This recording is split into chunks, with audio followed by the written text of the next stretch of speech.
Hey everybody, Jess here from Devine D-Zine, and I thought I would just take a moment to stop and talk to you about some of the tools that I use to make jewelry and some of the changes that are happening in the jewelry industry that make this work a little bit more special than most.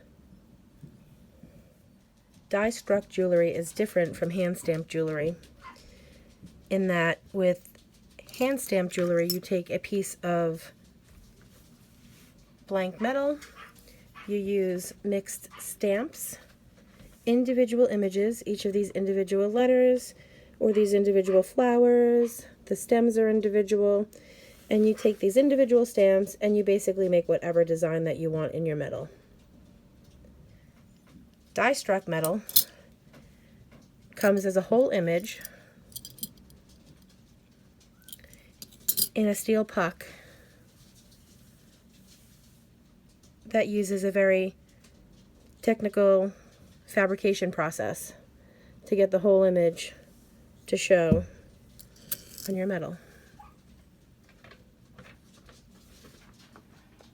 So this came from this. And the Mother Danu came from this. And Sparkles the Mermaid came from this.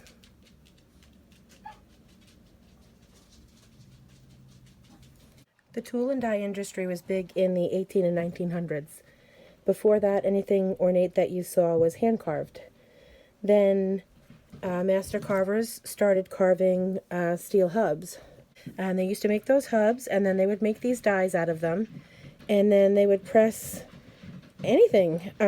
You won't just see jewelry that's die pressed. You see those pretty silver hand mirrors, big ornate picture frames, purses with metal handles that have a design on them. All that stuff was die pressed, and all of those dies were hand carved by master carvers.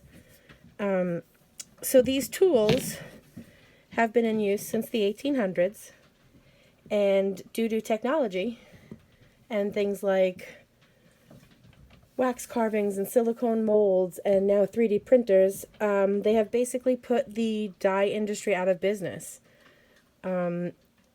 Last year is when I started getting into dies to work with my jewelry, and mine are all hand struck. I didn't have a press. This is all just using a hammer and various different tools to get my pressings in. So when I started is last year, and that's when I first heard about how hard the die industry was hit. Last year was the first year that there were no orders that came in to all of the major die makers. And that's not just here in America, that's Europe also. And Europe is where some of the really big die makers and your Art Nouveau die makers from the 18 and 1900s, that's where all these pieces came out of. And now, unfortunately, what's happening is they are either being recycled, so all that beautiful handcrafted art that's hundreds of years old is just being lost and melted down, which is really, really sad. And, you know, every industry succumbs to technology. But that doesn't mean that we should lose this beautiful art.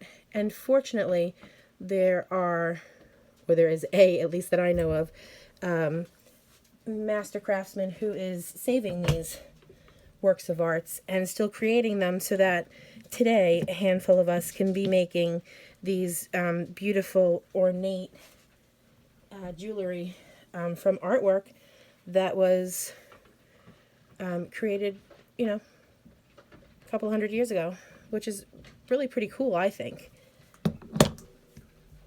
I'm just showing you some of the other beautiful dies that I have, and I hope you will enjoy them as much as I do. This one is actually made by a living master engraver now, whose name is Ron Landis, and this is his Lady Liberty. She's just gorgeous. These are some more of Ron Landis's work, And the amazing thing about Ron Landis is that he is still carving these wonderful tools for us. And there are not many master engravers left because it is it's a field that takes a lot of years in order to become a true master craftsman engraver. And in an industry that's just basically gone out of business, they're not exactly seeing a rise in people wanting to become master engravers. So I hope you enjoyed my little history lesson. And I hope you enjoyed seeing some of my tools. And I hope that it helps you to understand why die-struck jewelry like this really is so special. Like I think this one right here might have come out of Paris in the early 1900s. I'm not sure. I can't remember all the history on all of them.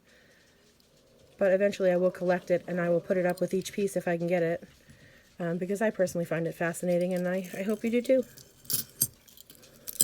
Thanks for stopping by.